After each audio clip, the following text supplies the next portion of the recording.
안녕하세요. 오늘은 레이첼 엘드 에반스와 제프 추가 함께 남긴 유고이자 공동 저작인 온 마음 다하여를 소개해드리려 합니다. 이 책은 레이첼이 세상을 떠나기 직전까지 썼던 원고와 아이디어를 제프 추가 이어받아 완성한 책입니다. 교회 주변부로 밀려나거나 신앙 안에서 자신의 자리를 찾지 못해 고민하는 이들에게 큰 공감과 용기를 주는 책이기도 하고요. 영상을 끝까지 보시면 왜 이 책이 그토록 많은 이들에게 진솔한 신앙의 기록으로서 호평을 받고 있는지 알게 되실 겁니다. 그럼 이제 먼저 저자 이야기를 잠깐 해볼까 합니다. 레이첼 엘드 에반스는 교회 안팎에서 소외된 이들, 특히 보수적 신앙 공동체에서 쉽사리 목소리를 내기 어려웠던 사람들의 이야기를 대변했습니다. 안타깝게도 37세라는 젊은 나이에 독감 부작용으로 세상을 떠나게 됐지만 그가 작성하던 원고가 남아있어 남편과 가족 그리고 결정적으로 친구인 제프 추의 도움을 바탕으로 이 책이 완성될 수 있었다고 합니다. 책 곳곳에는 레이첼이 믿음과 의심, 교회와 공동체, 사랑과 정의와 같은 주제들을 어떻게 고민하고 씨름했는지가 진솔하게 드러나 있습니다. 특히 이 책의 제목 온 마음 다하여라는 주제는 레이첼이 줄곧 강조해왔던 태도이기도 합니다. 질문하는 것을 두려워하지 않고 불확실함과 취약함을 인정하고 인식하면서도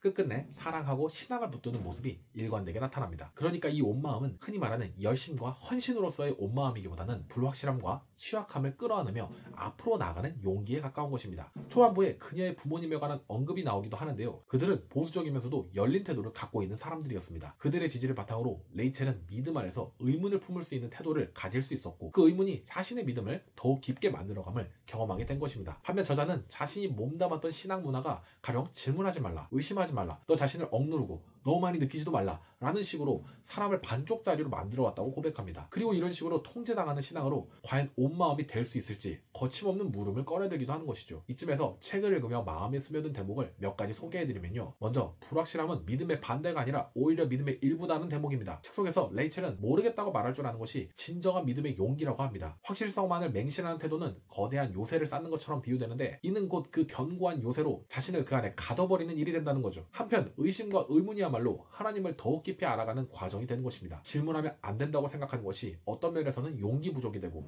확실성의 부족일 수 있는 것입니다. 질문하고 고민해볼 수 있는 것이 더 깊고 넓은 품일 수 있음을 알아가는 시간이 된 대목입니다. 또한 사랑은 벽을 세우는 게 아니라 벽을 허무는 일이라는 관점을 짚어볼 수 있었습니다. 레이첼은 삶에서 이웃과 다름을 어떻게 사랑으로 풀어갈지에 대해 치열하게 고민하기도 합니다. 특별히 정치적 사회적으로 우리를 분열로 몰고 가는 구호가 바로 앞마당에 펼쳐져 있더라도 그 이웃을 사랑하는 법을 배워가고자 자신의 벽을 하나씩 허물어 보기도 하는 것입니다. 이로써 때로 우리는 자신을 위험에 노출시키게 되기도 하지만 우리는 그 위험 속으로 들어감으로써 사랑을 배우고 또 그것을 실천하고 이루어갈 수 있게 되는 것입니다. 레이첼은 여러 차례 교회가 가진 문제적인 모습들을 숨김없이 드러내기도 합니다. 믿음이 자기 내면의 분열을 일으키게끔 몰고 가거나 다른 그룹을 폭력적으로 배제하게끔 하는 그런 교회의 태도를 날카롭게 지적하기도 합니다. 그런 와중에 주변에서 엄청난 공격과 비난을 받게 되기도 하는데요. 책 후반부에는 레이첼이 직접 겪은 상처와 그 상처를 다루는 실천들이 펼쳐지기도 합니다. 특히 그녀는 그녀를 향한 상처 주는 말이나 비난 이메일들을 인쇄에 종이접기를 하며 재탄생시키는 모습을 보여주는 부분도 나옵니다. 상처 주는 말들로 가득한 A4 용지를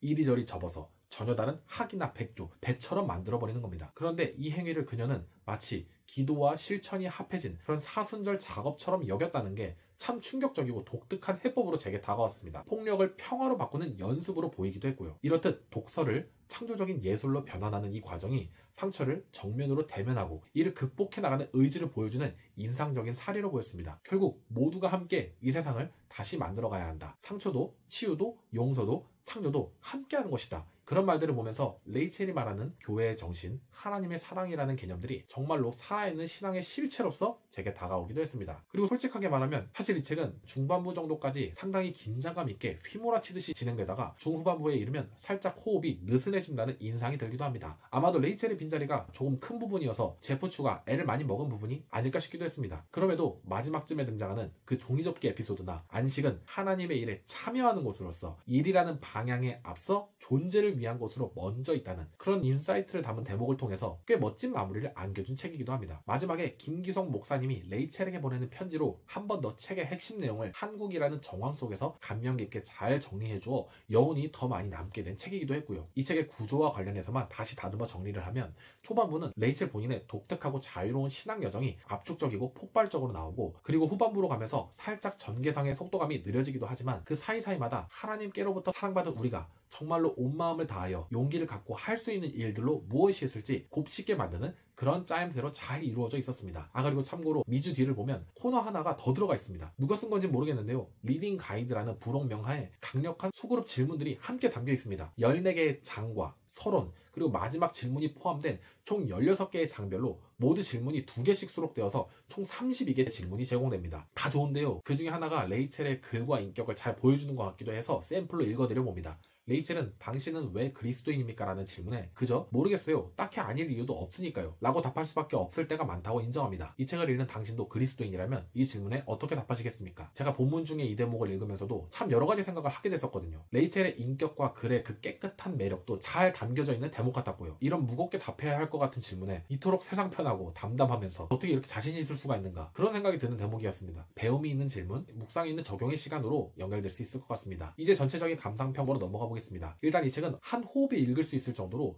영어 문장도 분명 쉽게 쓰였을 것이고 번역도 매우 잘 된 책입니다. 그리고 저는 이 책을 읽으며 온 마음 다하여가 단지 기독교 신앙에 국한된 이야기는 아닐 수 있겠다는 생각을 하게 됐습니다. 함께 치유되는 공동체를 꿈꾸는 모든 이들에게 권할 만하지 않을까 합니다. 오랜 시간 교회 안에서 남다른 질문을 품어왔거나 혹은 교회를 떠났지만 여전히 마음 한구석에 신앙에 관한 질문들이 남아있는 이들에게도 말입니다. 이 책은 우리의 의심과 질문에 대해 꼭 나쁘다고만 말하지 않아도 된다고, 그게 오히려 더 좋은 믿음으로 가는 길일 수 있다고 말을 건네줍니다. 그리고 우리가 이 책을 통해 만나는 대상은 우리의 용기 있는 질문도 안전하게 품어줄 수 있는 분이 되시는 거죠. 또 한 가지 이 책을 통해 느끼고 확인하게 되는 바 중 하나는 교회는 아직 해야 할 일이 너무도 많겠다는 것입니다. 저자가 솔직하게 적어내려간 비판이나 고백을 보면서 오늘날에 우리가 진짜 변해가야 할 부분은 또 얼마나 많을지 여실히 깨닫게 되었습니다. 결국 온 마음 다하여가 주는 가장 큰 메시지는 사랑이든 의심이든 불확실함이든 모두 껴안고 하나님 그리고 이웃에게로 한 걸음씩 나아갈 수 있다는 것이 진짜 믿음의 길이겠다는 거였고요. 레이첼 헬드 에반스는 37살에 이른 죽음을 맞았지만 이 책을 통해 여전히 우리에게 이야기하고 있는 것입니다. 이 책을 보고 나면 온 마음으로 믿는다는 것이 정말 이런 뜻일 수 있겠다, 무릎을 치게 되실 것 같습니다. 끝까지 들어주셔서 감사하고요.